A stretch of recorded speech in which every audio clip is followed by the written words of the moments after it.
वो जो लोग आज भी समाजवादी की तरफ से दलाली करने वाले हैं, जो लोग आज मुखबरी कर रहे हैं, भाई उनको तो बैरिस्टर उसद्दीन ओवैसी साहब को वो तो लगेंगे कि बी टीम है, लेकिन असल में बी टीम तो वही है। उनको वोट लेने के बाद में तेजपात के पत्ते की तरह इस्तेमाल करते हैं, लेकिन अब हमें जो इस्तेमाल होना है वो नमक की तरह होना है कि बिना हमारे टेस्ट ही नहीं आए किसी भी चीज़ में। अरे जिसकी अफवाह में इतना दम है कि अखिलेश यादव को आजम खान के घर पर ला सकता है, तो मैं जानता हूँ अगर सच में आजम खान से मिलने ओवैसी साहब चले जाएं तो हिंदुस्तान में सरकार, यूपी में सरकार ला सकते हैं, यूपी में सरकार ला सकते हैं। हम ये अहम भूमिका उत्तर प्रदेश के अंदर हम दिखा कर रहेंगे, डंके की चोट पर दिखा कर रहेंगे। हम दूसरी बात बिना ओवैसी साहब के सरकार बना के दिखाते कोई भी, तो हम इस बात का दावा करते हैं। आज एक बार वोट देंगे तो हमें साझेदारी चाहिए, हिस्सेदारी चाहिए, अब हमें गुलामी नहीं चाहिए, अब बराबरी की बात होगी।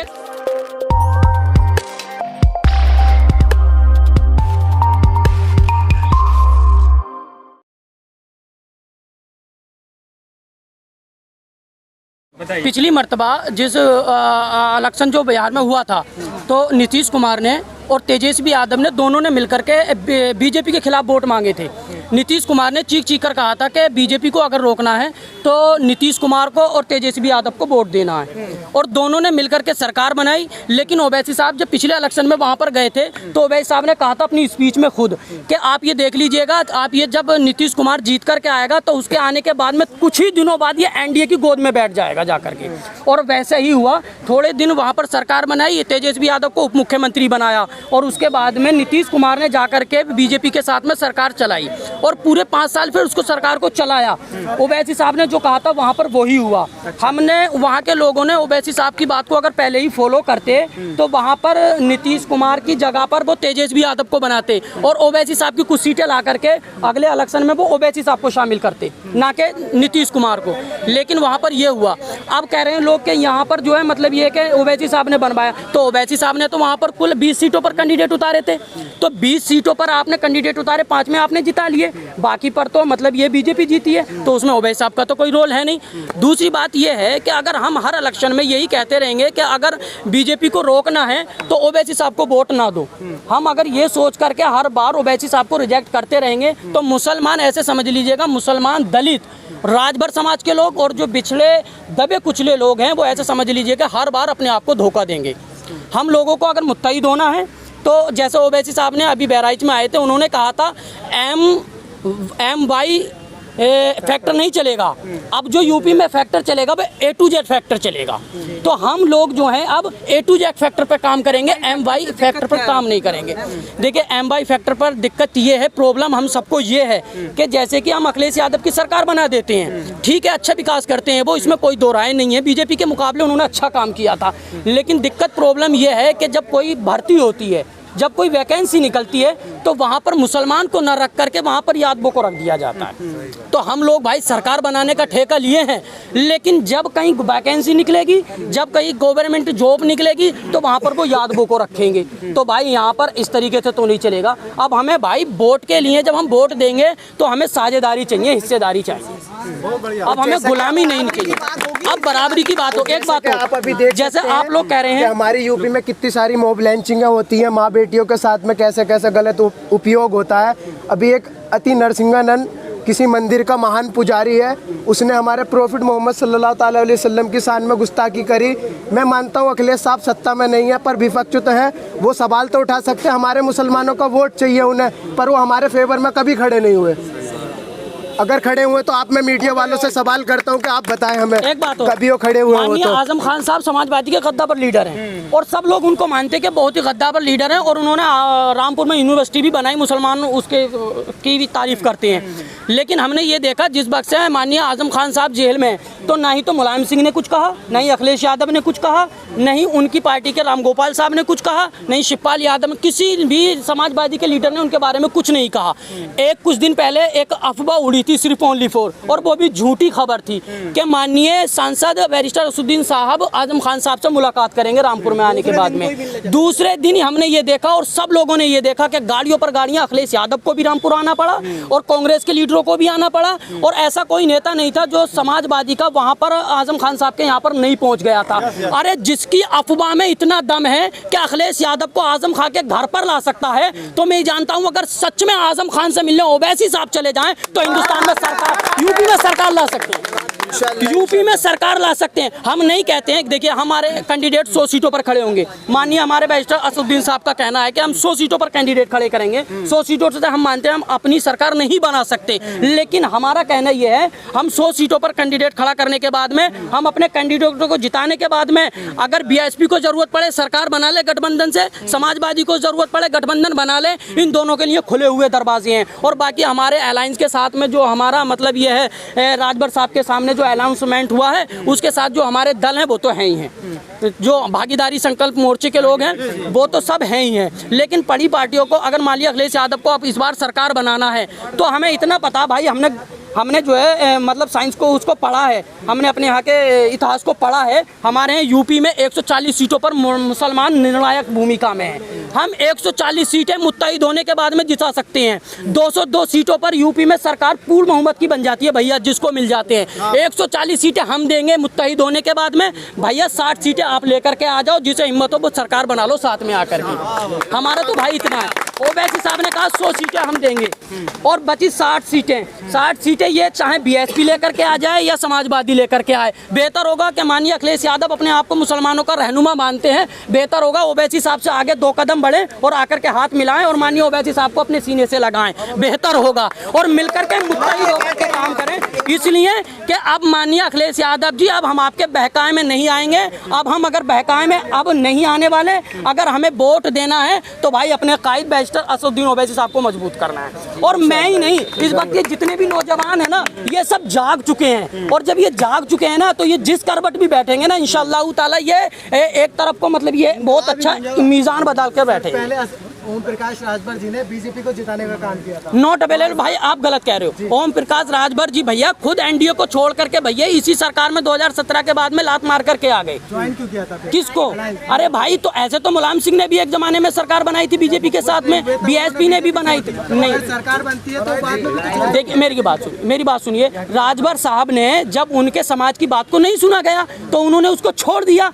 आज जब उनकी बात को नहीं सुना जा रहा, उन्होंने छोड़ दिया। आज वो ओवैसी साहब के साथ में है। तो भाई अब ये मिलकर के जब संकल्प मोर्चा बनाया है, ये मुत्तहिद हो गए हैं, तो भाई अब जो ओवैसी साहब ने कहा है कि एम भाई कनेक्शन नहीं चलेगा, अब A to Z वाला वो चलेगा कम्युनिकेशन। इसमें भाई हिंदू धर्म के भी सब लोग होंगे और मुस्लिम जातियों के भी सब लोग होंगे। आप कह रहे हैं कि ओवैसी साहब से अखिलेश यादव आन के गले लगे जी, मिले।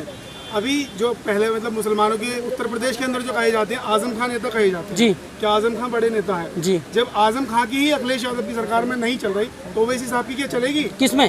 सरकार बनने हाँ भाई, गठबंधन में साझेदारी जब होगी तो चलेगी। हमने ये देखा है कि बिहार की जब 5 सीटें आई थी, जब शाम को क्लियर हो गया था, तो उस पर हेडलाइन आज तक के चैनल पर मैंने ये देखी थी कि ओवैसी की 5 सीटों की हो सकती है अहम भूमिका, और हम ये अहम भूमिका उत्तर प्रदेश के अंदर हम दिखा कर रहेंगे, डंके की चोट पर दिखा कर रहेंगे हम। ये दूसरी बात, बिना ओवैसी साहब के सरकार बना के दिखा दे कोई भी, तो हम इस बात का दावा करते हैं। आज एक बात और मैं आपको बता दूं, माननीय असदुद्दीन ओवैसी साहब ने जब सीए एनआरसी के ऊपर मुद्दा चल रहा था तो सब पूरी हिंदुस्तान की आवाम खामोश थी भैया। मुसलमान भाइयों को भी ये पता नहीं था कि हमारे साथ में कौन सा खेल खेला जा रहा है, समझे कि नहीं। लेकिन जब बैरिस्टर असदुद्दीन ओवैसी साहब ने जब पार्लियामेंट में जिस वक्त ये एनआरसी और सीए का जब फाइल पर्चे को फाड़ा था ना, कानून की कॉपी को, तो भाई पूरे हिंदुस्तान को पता चल गया कि कोई मुसलमानों की आवाज उठाने वाला है, और सबको पता चल गया। फिर भी मुस्लिम समाज उन्हें बीजेपी के बी टीम कह रहा है। एक बात सुनिएगा मेरी भाई, वो जो लोग आज भी समाजवादी की तरफ से दलाली करने वाले हैं, जो लोग आज मुखबरी कर रहे हैं भाई, उनको तो बैरिस्टर असदुद्दीन ओवैसी साहब को वो तो लगेंगे कि बी टीम है, लेकिन असल में बी टीम तो वही है। हमने इसी इलेक्शन में देख लिया, अभी जिला चेयरमैन का जो इलेक्शन हुआ था इसमें देख लिया, फिर मुख्य का इलेक्शन जो हुआ था इसी में देख लिया। जो समाजवादी के जीते हुए थे जिला सदस्य थे ना, जिला पंचायत सदस्य, भैया 1-1 करोड़ रुपए लेकर के ना बीजेपी को वोट दे दिए। तो भैया बी टीम ओवैसी साहब के हुए क्या वो लोग हुए? फिर भी समाजवादी के तो हुए ना। और वफादारी देखो कि समाजवादी बीजेपी के सामने फिर भी हमारे प्रत्याशी हाफिज आमिर साहब ने समाजवादी को वोट देने का काम किया है। जिला पंचायत के चेयरमैन समाजवादी को वोट दिया, फिर भी समाजवादी को हाफिज आमिर साहब ने समाजवादी के कैंडिडेट को वोट दिया। फिर भी बीजेपी टीम समाजवादी नहीं हुई। आप लोगों के साथ विश्वासघात हो गया ना। जिला पंचायत चुनते हैं आप ओवैसी साहब के कैंडिडेट को, लेकिन वो समाजवादी में चले जाते हैं। नहीं भैया, इसमें उसकी क्या बात है? उन्होंने वोट इसीलिए दिया ना कि समाजवादी का चेयरमैन अगर बनता है तो भाई उसको अगर वोट दिया तो वो उससे विकास कराएंगे, कहने के जिम्मेदार है वो, तो उन्होंने इसलिए दे दिया। अब भैया एक कैंडिडेट से हमारा तो चेयरमैन बनेगा नहीं, और हमारा जब चेयरमैन नहीं बनेगा, एक सदस्य को हमने जिताया तो भाई हम उसे घर में रखकर थोड़ी बैठेंगे, उससे भी तो हमें विकास कराना है। मतलब उम्मीद है समाजवादी पार्टी में अगर जाएंगे तो विकास होगा। भैया हमारा विकास तो होगा। के लिए वोट दिया था ना हमने। ओवैसी साहब ने बिल्कुल ये कह दिया है कि हमारे पास ऐसा दिमाग है, हमारे पास ऐसी सोच है जो हम यूपी में आने के बाद में विकास कर सकते हैं, तो भाई हमें तो विकास की जरूरत है। आप तो खैर जर्नलिस्ट हैं, आप हमसे ज़्यादा जानते हैं, पर आप भी उसी टॉपिक को पकड़ते हैं जो हमारे खिलाफ होता है। ऐसा क्यों कि आप तो हमसे ज़्यादा जानकार हैं, तो आप किस बात को उठाएंगे? जो मुद्दे की बात होगी उसको उठाएंगे। आप अकेले हैं तो समाजवादी पार्टी में जाने की जरूरत क्या, अकेले रहिए ना। हम तो दूसरी समर्थन पार्टियों को समर्थन देने के लिए तैयार है, बस सिवाय एक बीजेपी को। अगर बीजेपी को रोकना है तो मिलकर के चुनाव लड़ें, तभी बीजेपी को रोक सकते हैं। इसीलिए हमने जिला पंचायत के इलेक्शन में उनको सपोर्ट करके ये संदेश दे दिया कि अखिलेश यादव फिर भी हम आपके साथ वफादारी करने के लिए तैयार हैं, और आप हमारे साथ बिल्कुल दोगलापन कर रहे हैं। अगर बीजेपी को रोकना है तो हमारे साथ में आना पड़ेगा। आपको 2019 का परिणाम मैं बता देता हूँ। 2019 के अंदर जो जहाँ पर समाजवादी के मुसलमानों ने वोट दिया है ना, वहीं पर जीते हैं। हिंदू एरिया में क्यों नहीं जीते आप, ये बताइए मुझे। उनकी नाकामियां नहीं तो वो ओवैसी साहब के ऊपर इल्जाम लगाते हैं कि बीजेपी के एजेंट है। तो तभी तो वो कह रहे हैं ना कि जहाँ देखिए समाजवादी पार्टी की सीट निकलने की उम्मीद है वहाँ पर ओवैसी साहब। देखिए पहले हमारे पास लीडर नहीं था। मेरी बात सुनिए, मानिए इंशाल्लाह 2024 के अंदर हम एमपी की सीट लड़ने का काम करेंगे 2024 में। अच्छा भैया एक बात बताइए, आपने कहा जहाँ पर समाजवादी का कैंडिडेट होता है ओवैसी साहब वहीं पर कैंडिडेट उतारते हैं, तो भैया एक बात तो बताइएगा, मानिए असदुद्दीन ओवैसी साहब जाकर के किसी ऐसी सीट पर जहाँ पर जाट हो, जहाँ पर यादव हो, और वहाँ पर जहाँ पर ओवैसी साहब जाकर के अपना मुस्लिम कैंडिडेट उतार देंगे, तो क्या यादव और जाट वोट दे देंगे?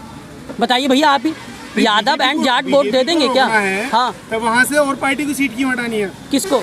जैसे संभल के अंदर समाजवादी पार्टी की सीट क्लियर बताई जाती है। भैया एक बात तो बताइएगा, अगर हम अखिलेश यादव साहब को अगर हम नहीं मजबूर करेंगे ओवैसी साहब से मिलने के लिए इस तरीके से, तो भैया हमारा मुसलमानों का मुत्तहिद होना कहाँ से शुरू होगा? भाई हमें यहाँ पर जाकर मुस्लिम कैंडिडेट जहाँ पर सीटें हैं वहाँ पर हमें मुस्लिम क़यादत चाहिए, और जहाँ पर यादव ज़्यादा है भाई अखिलेश यादव साहब वहाँ पर जाकर अपनी मजबूती दर्ज करें।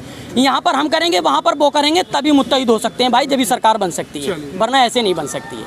भाई हमने बिरयानी इस तरीके से जो है ना इन लोगों की बहुत खा ली कि बोर्ड इलेक्शन के टाइम पर आए और मुसलमानों को बिरयानी खिलाई, और बिरयानी खिलाने के बाद में भैया भूल गए। अब भाई हम हैदराबादी बिरयानी खाएंगे और हैदराबादी ओवैसी साहब के साथ रहेंगे, बस ओनली फॉर। हम तेज बात उसमें पत्ता नहीं पड़ता भैया। सर मैं ये कहना चाहता हूँ कि हमारे जब मतलब हम 20 साल की उम्र में आज तक भी हमने ऐसा लीडर अपनी कौम के लिए नहीं देखा जैसा बैरिस्टर असदुद्दीन ओवैसी साहब हमारी कौम के लिए। और मतलब जो पिछड़े वर्ग हैं जैसे दलित, आदिवासी, सभी लोगों की आवाज़ बन के उभरे हैं। और ये जो अखिलेश यादव के जो जितने भी मतलब MP MLA साहब हैं, मतलब ये कोई काम करके तो दिखाते नहीं हैं। आप हमारे संभल का देख लीजिए, हमने इनको 2012 के अंदर 18% आरक्षण देने की बात करी थी अखिलेश यादव ने कि 18% आरक्षण आपको देंगे हम, लेकिन उन्होंने कहाँ दिया? कुछ भी नौकरियाँ नहीं है मुस्लिमों की हमारे यहाँ। मतलब यहाँ तक कि कोई संभल में यूनिवर्सिटी नहीं है, आप देख लीजिए पढ़ाई के उसमें कहीं भी कुछ नहीं है। खाली ये वोट लेने का काम करते हैं, वो मुस्लिम कौम को वोट लेने के बाद में तेज़पात के पत्ते की तरह इस्तेमाल करते हैं। लेकिन अब हमें जो इस्तेमाल होना है वो नमक की तरह होना है कि बिना हमारे टेस्ट ही नहीं आए किसी भी चीज़ में। बिल्कुल। अब हमें जो इस्तेमाल होना है वो इस तरीके से होना है कि ओवैसी साहब ने 100 सीटों पर चुनाव जिंदाबाद। 100 सीटें कैसे होंगे? कुछ सपा में है, कुछ बसपा में है, वो कुछ हम कांग्रेस में देखो जी ऐसा है, हर एक धर्म के एंगल से राजनीति जो करेगा वो तो बेकार इंसान, कोई भी हो।